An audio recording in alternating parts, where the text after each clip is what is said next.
Canto al Lama. Cuarta enseñanza. Existen numerosos obstáculos que se oponen a la práctica del Dharma. El medio más eficaz para superarlos es el desarrollar continuamente la bodhicitta. Esto implica que, como queremos establecer a todos los seres en el estado de Buda, nos comprometemos a fin de lograrlo a practicar el Dharma.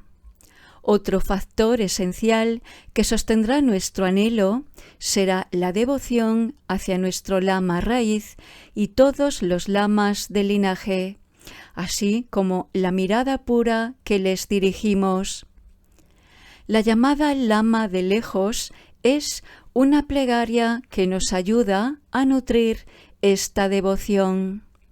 Además, el texto contiene en su segunda parte, que ahora estamos estudiando, todas las instrucciones necesarias para la práctica de la vía, ya sea en el ámbito de la reflexión, en el de la visión o en el de la acción.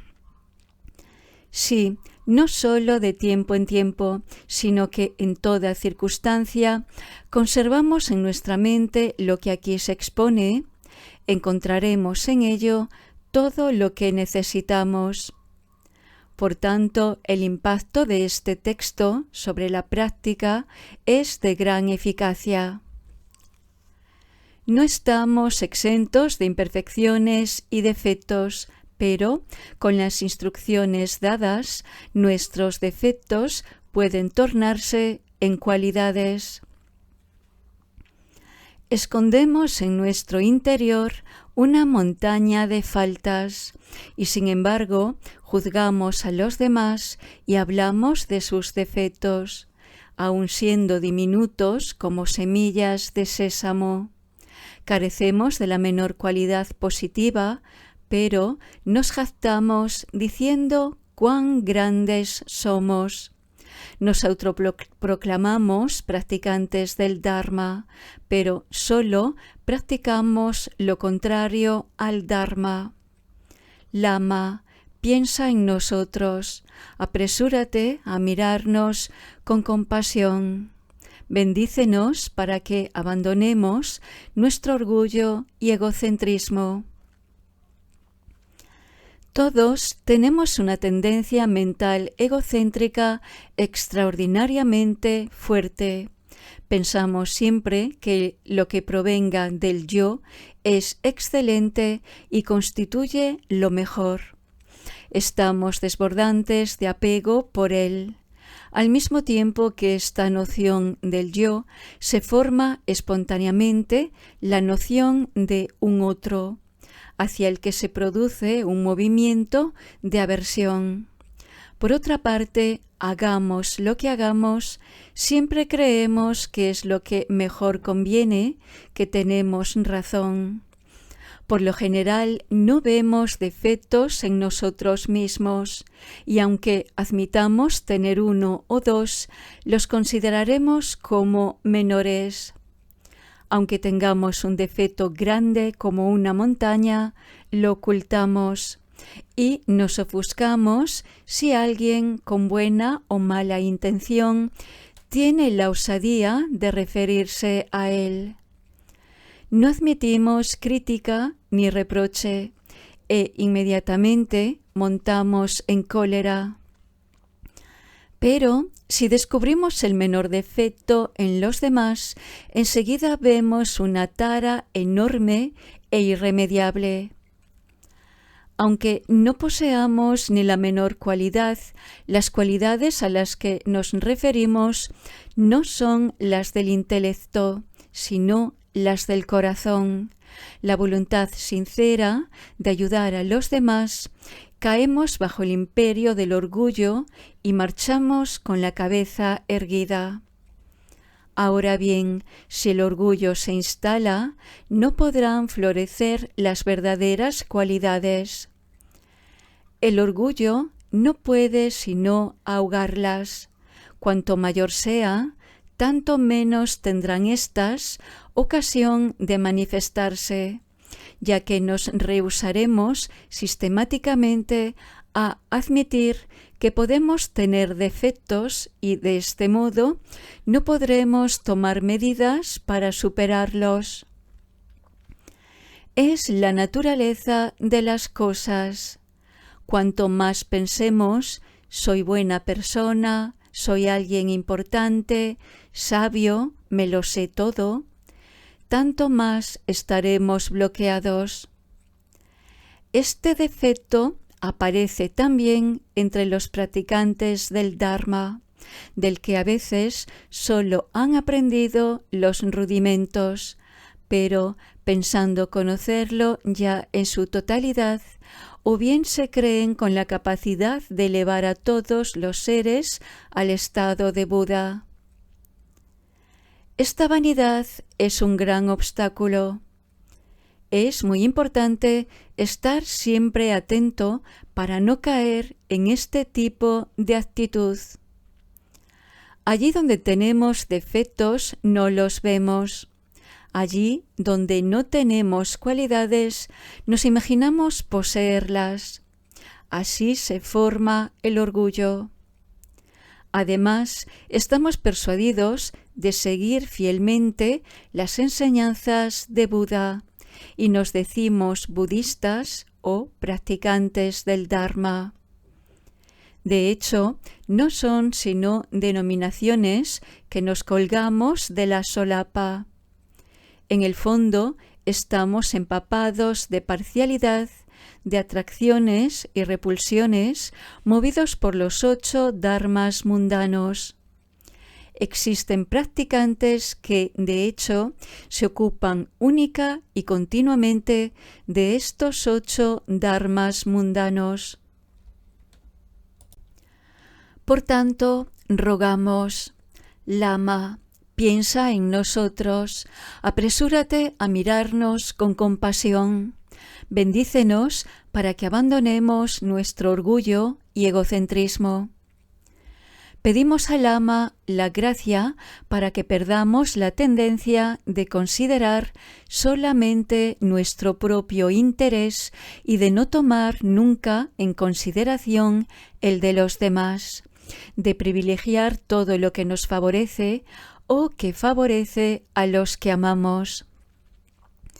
Las principales emociones conflictivas son 5, llamadas los 5 venenos: el deseo-apego, el odio-agresividad, la ofuscación, la envidia y el orgullo.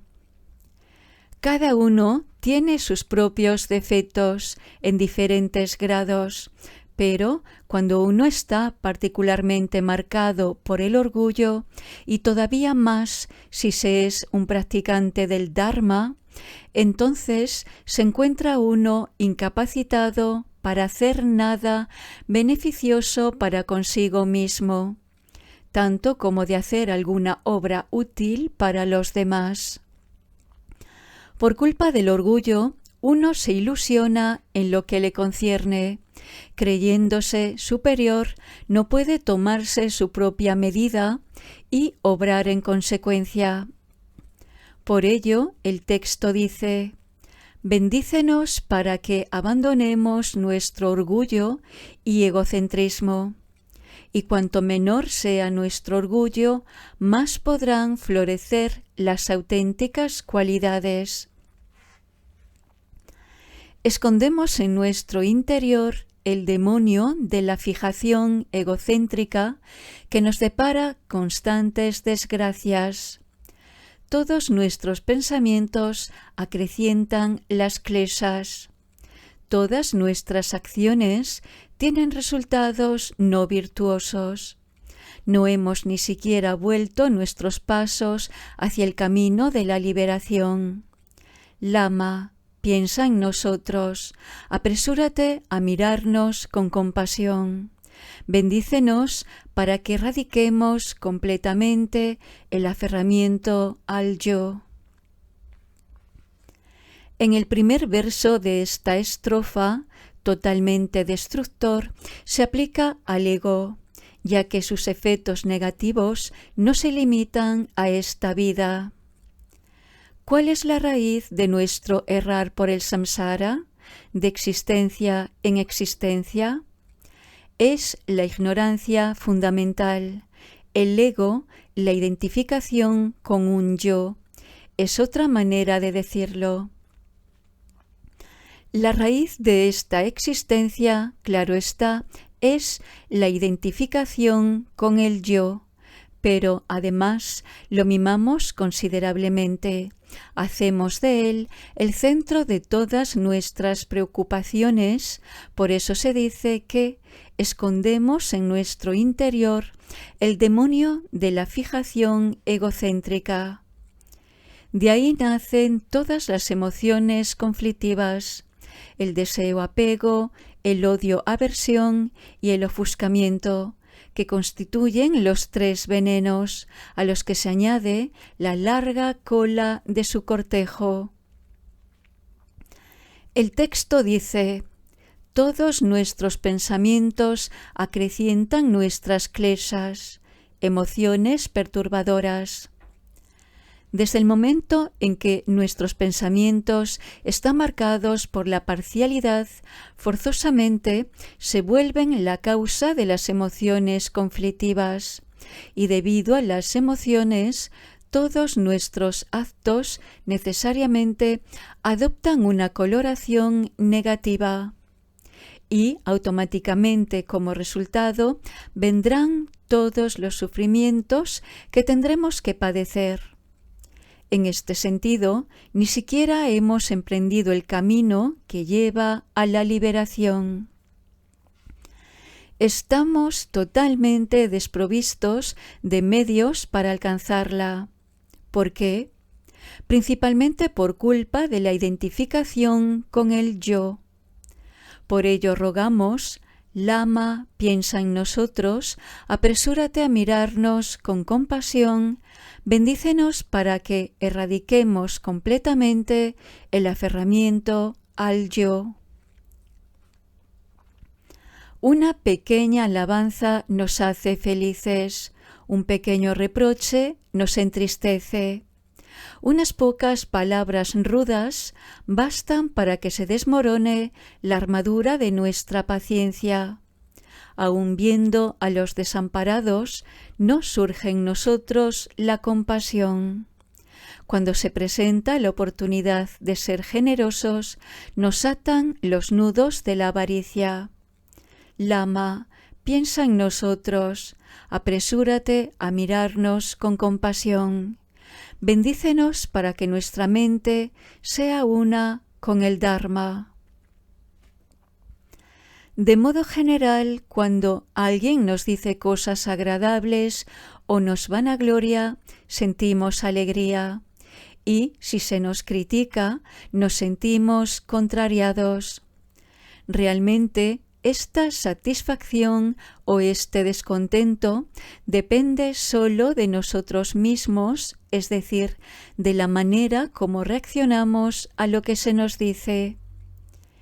En sí mismas, nada hay de malo o de bueno en las palabras utilizadas para depreciarnos o para valorarnos. Pero por la fuerza del ego nos alegramos con los cumplidos y no apreciamos las críticas.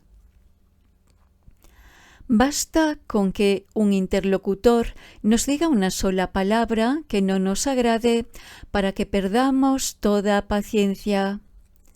Los que nos tienen una práctica asidua saben que ella es una de las cualidades principales a desarrollar. En efecto, se dice que no hay más grande ascesis que la paciencia, no hay más acto negativo mayor que la cólera.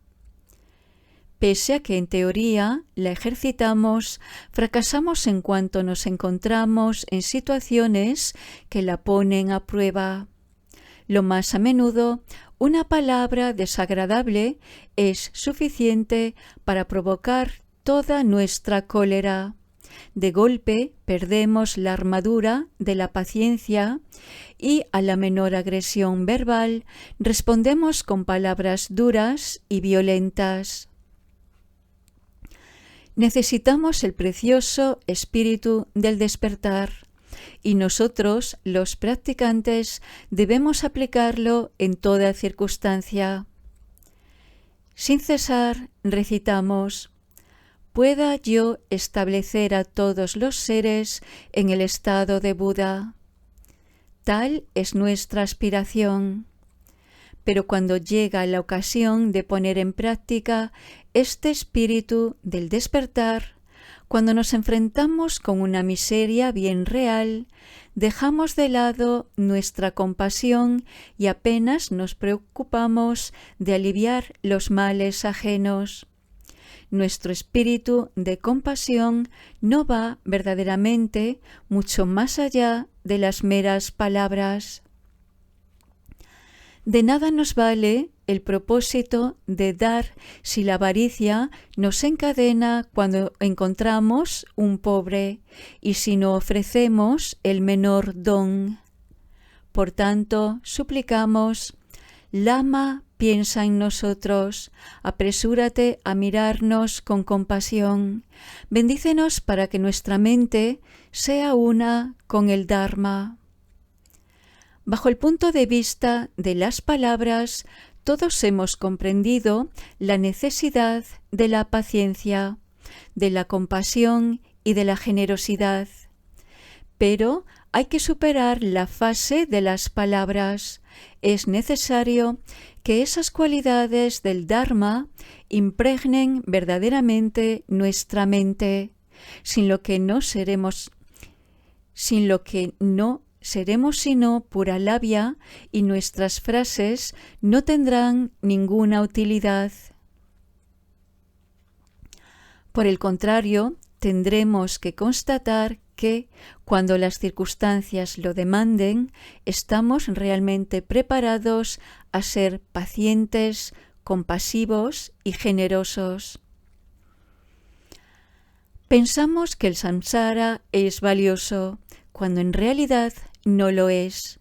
Abandonamos nuestras metas más elevadas por comida y vestidos.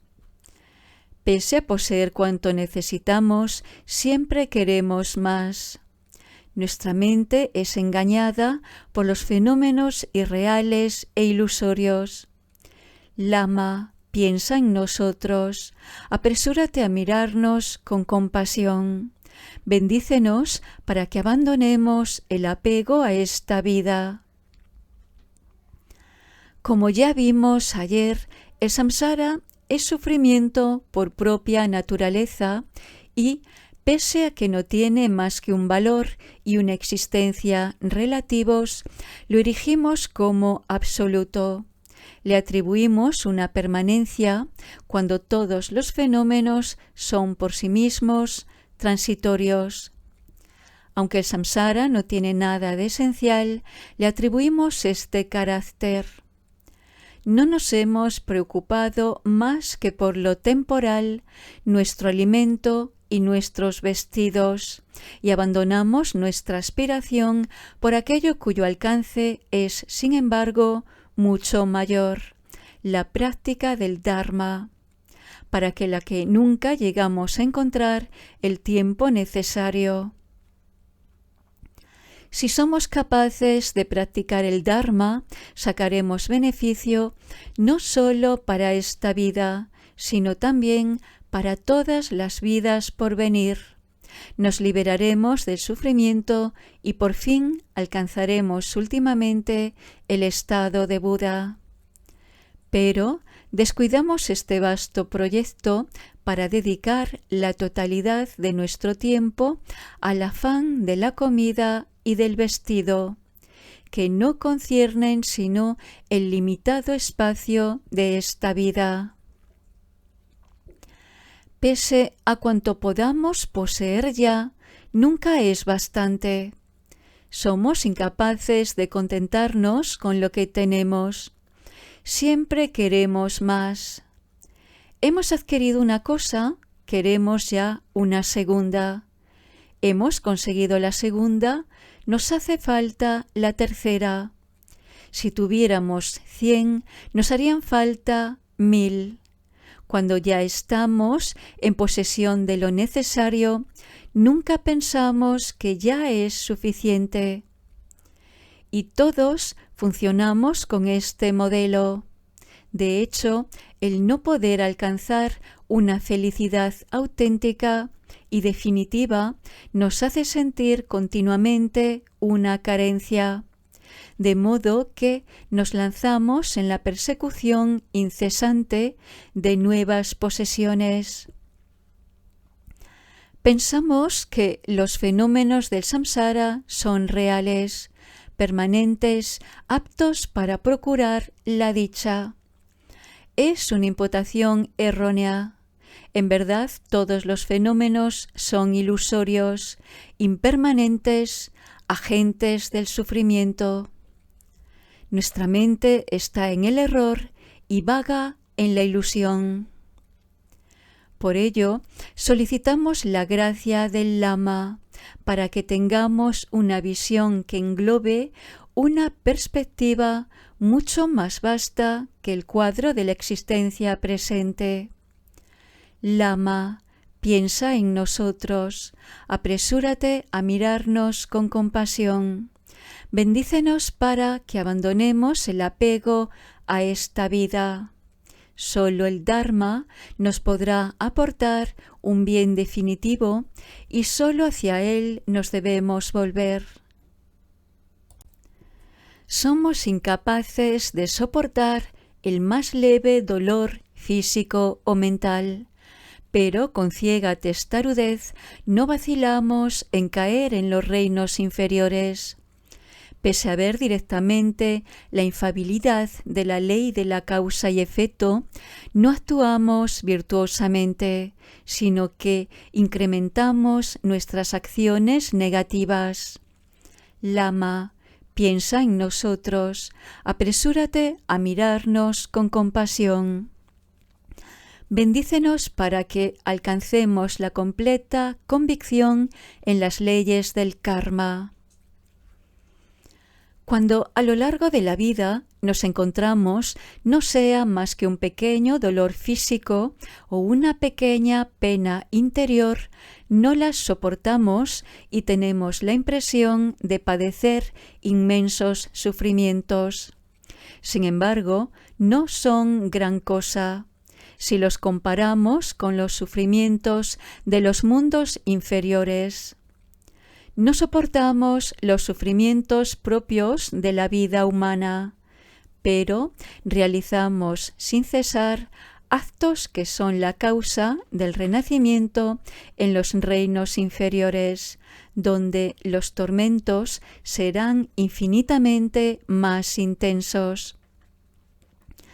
Estamos ciegos. Parecemos no tener miedo alguno de los terribles sufrimientos por venir.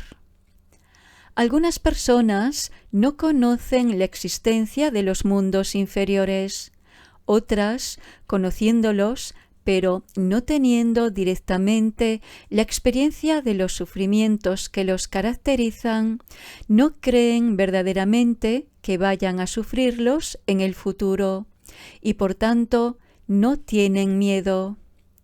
No ven el nexo entre sus actos y los sufrimientos posibles. No comprenden la ley del karma.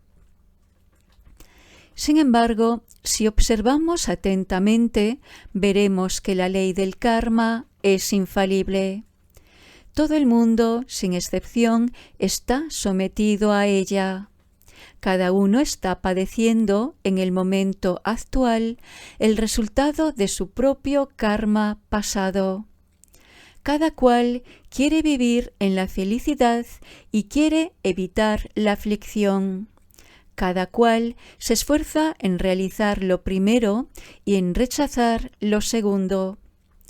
Pero dependerá del karma de cada uno el que tales esfuerzos se vean coronados de éxito o marcados por el fracaso. Si vemos que, pese a la común aspiración, los resultados son diversos, comprenderemos que las causas remontan mucho más allá de las circunstancias de esta vida, que residen en los actos producidos en nuestras vidas pasadas, lo que tampoco nos impide el llevar a cabo actos negativos y no hacer nada de positivo. Actuamos como idiotas. Pedimos al Lama tener una verdadera convicción de la verdad de la ley del karma.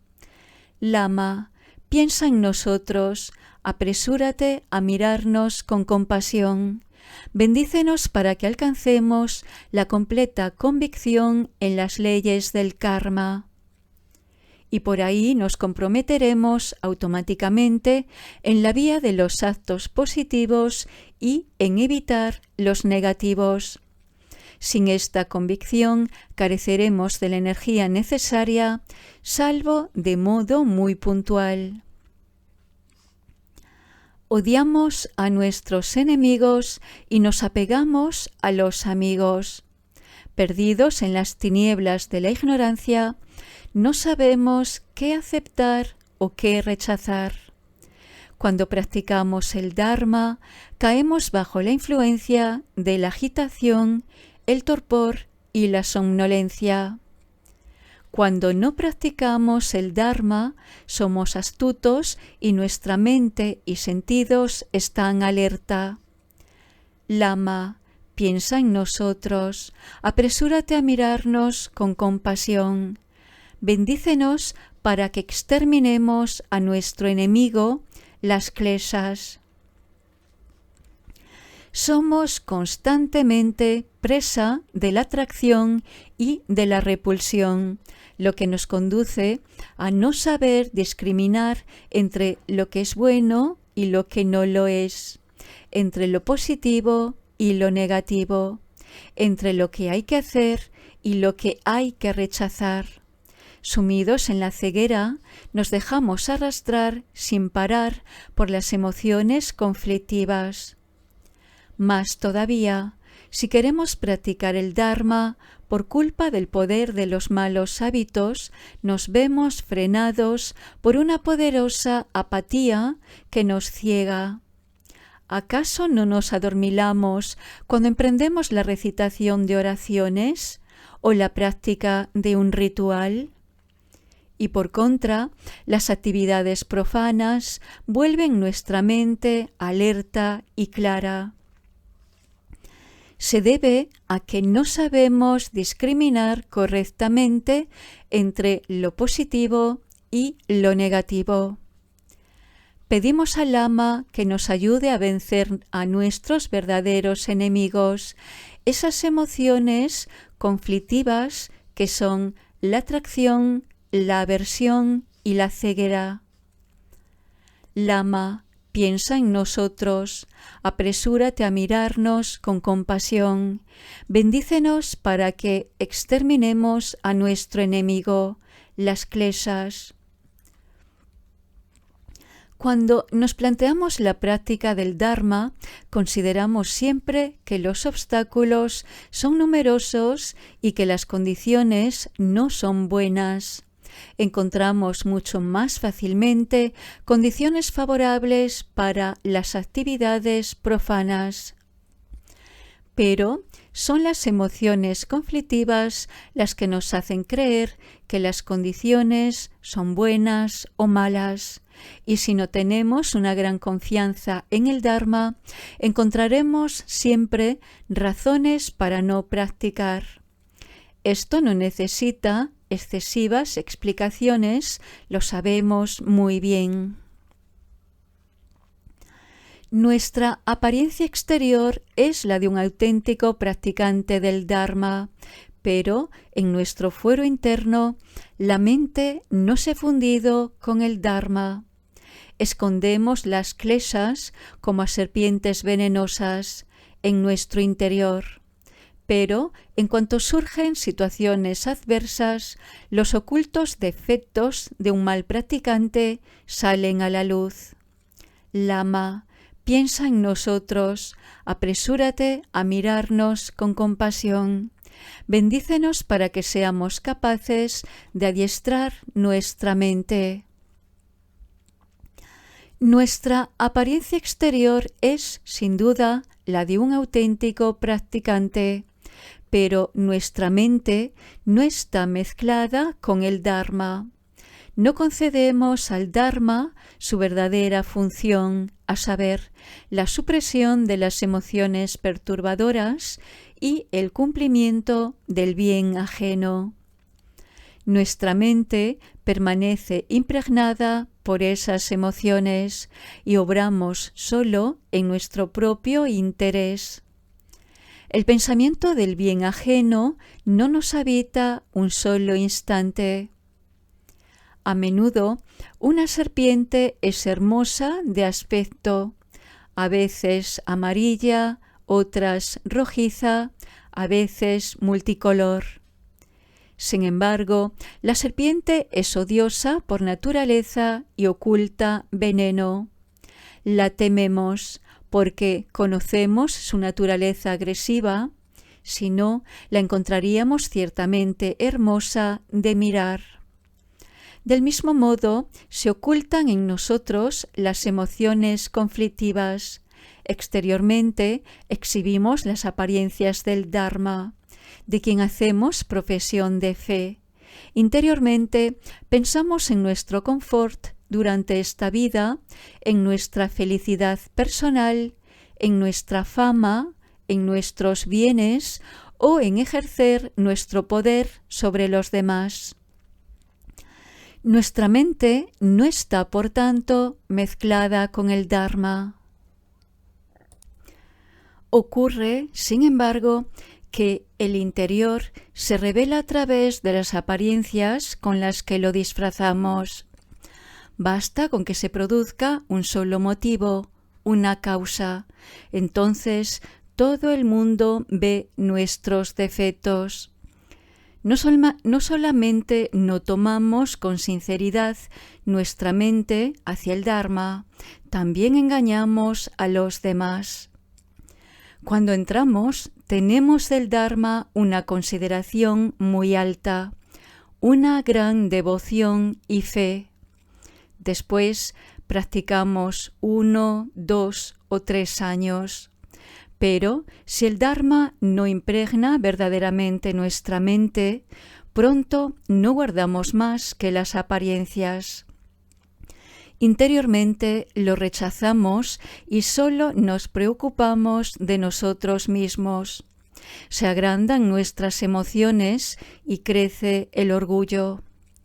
Desarrollamos una seguridad mezclada con una cierta suficiencia. Yo soy un viejo practicante del Dharma, lo conozco mejor que nadie. O bien nos envanecemos de haber efectuado largos retiros. ¿Cuál será el resultado de una tal actitud? Las gentes pensarán que el fruto de un retiro es el orgullo y se apartarán del Dharma. Por supuesto, no es este el que está en causa, sino el que seamos incapaces de asimilarlo verdaderamente. Es lo que se llama los defectos ocultos del practicante. Por tanto, rogamos, Lama, piensa en nosotros, apresúrate a mirarnos con compasión.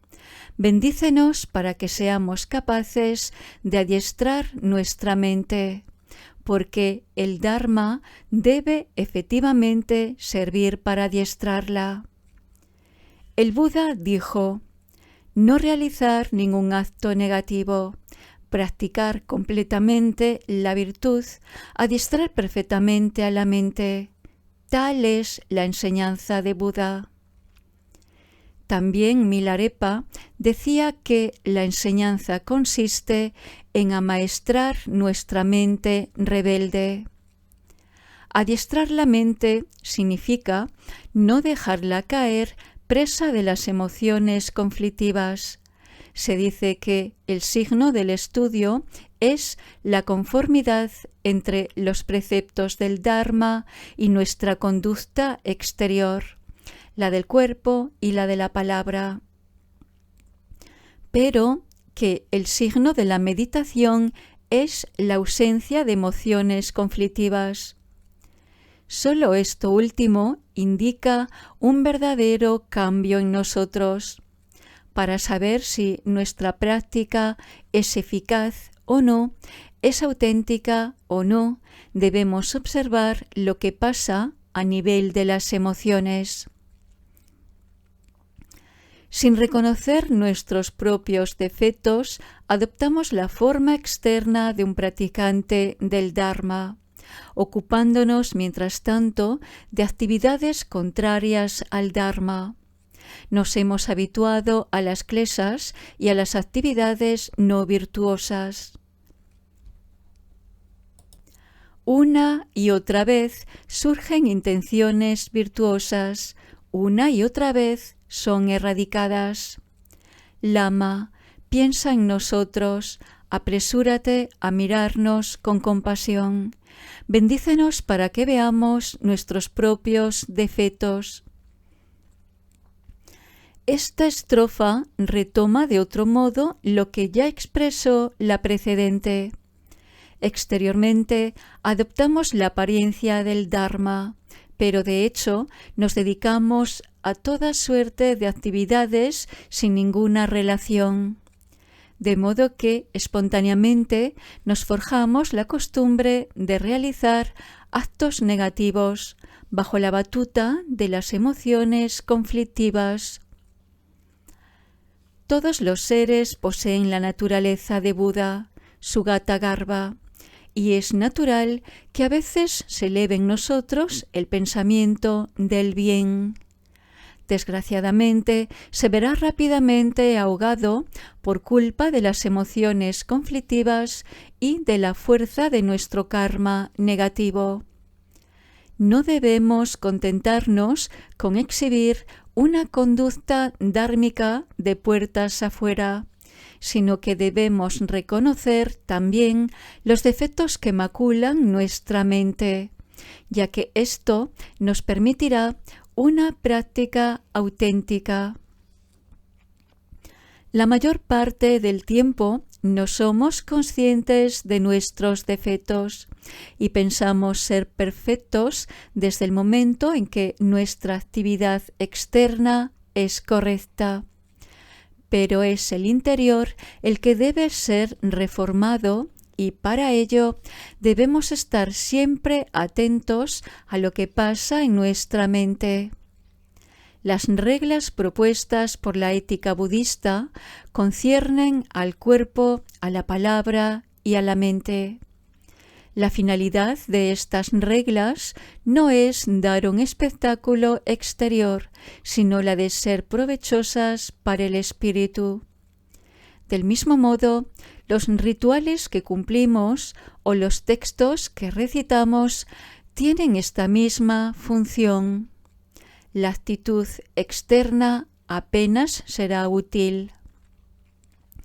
Sin embargo, no hay que caer en el extremo de una falsa comprensión que consistiría en pensar que toda práctica que presente un aspecto externo es, por ende, ineficaz, que por tanto no sirve para nada recitar mantras, efectuar rituales o participar en retiros, que todo ello es inútil tanto para sí mismo como para los demás, pues solo cuenta la mente. Lo que hay que comprender es que esas prácticas no deben limitarse a su apariencia, sino que deben dar en el blanco y alcanzar la diana de nuestra mente. Son medios que, si se aplican correctamente, sirven auténticamente a la transformación interior. De no ver el aporte de los medios, se arriesga uno a no hacer ninguna práctica y a no alegrarse tampoco de la práctica de los demás. En breve, Nuestra práctica del Dharma evitará el caer en los 8 dharmas mundanos. Preguntas y respuestas. Pregunta: ¿cuál es el signo de la devoción pura? ¿Y qué hay que hacer cuando se eleva poderosamente en nuestra mente? Respuesta: es algo que debe usted sentir por sí mismo. Desde el punto de vista de las manifestaciones exteriores, se dice en las enseñanzas que, por ejemplo, pueden fluir lágrimas de sus ojos, o que quizás usted experimente un cierto escalofrío. Fundamentalmente, es el sentimiento de que usted ha encontrado a su verdadero maestro, sin albergar duda alguna, y que se trata de un ser perfectamente realizado, de un Buda. Cuando uno está habitado por una tal devoción, hay que dejarla expresarse libremente. No hay que intentar controlar sus manifestaciones. Se dice que cuanto más grande es su devoción, tanto mayor será la gracia que recibirá. Pregunta: en el momento de la muerte, si el espíritu del difunto está excesivamente apegado a sus bienes terrestres o a las personas que ha conocido, no puede dejar el mundo, sino que continúa errando sin poder abandonarlo. ¿Qué pasa entonces exactamente? ¿Es la conciencia de la persona la que permanece así, o hay algo más que formaría una especie de fantasma? Respuesta: puede haber varios casos. A veces la conciencia misma continúa errando por el mundo a causa de sus apegos, sin poder dirigirse hacia un nuevo nacimiento. Otras veces es distinto. La conciencia parte del bardo y renace normalmente, pero queda una especie de residuo psíquico que eventualmente puede producir efectos perjudiciales. Solemos hacer rituales como el Cho en favor de las conciencias que permanecen ligadas al mundo y dedicamos a su intención el mérito de los actos positivos. Si la persona muere en un estado de calma, la proximidad del bardo no crea un estado de pavor y el pasaje se efectúa normalmente. Pero si alguien muere en condiciones violentas, entonces se produce una resistencia en el espíritu. Y esta resistencia, esta gran tensión, puede crear el residuo psíquico del que acabamos de hablar y que en tibetano llamamos Che.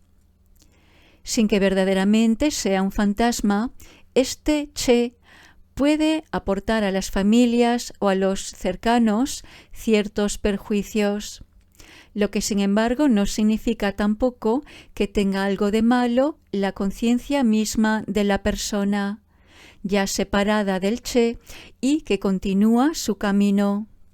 Cuando se produce este tipo de fenómenos, se puede efectuar rituales específicos como por ejemplo el Cho.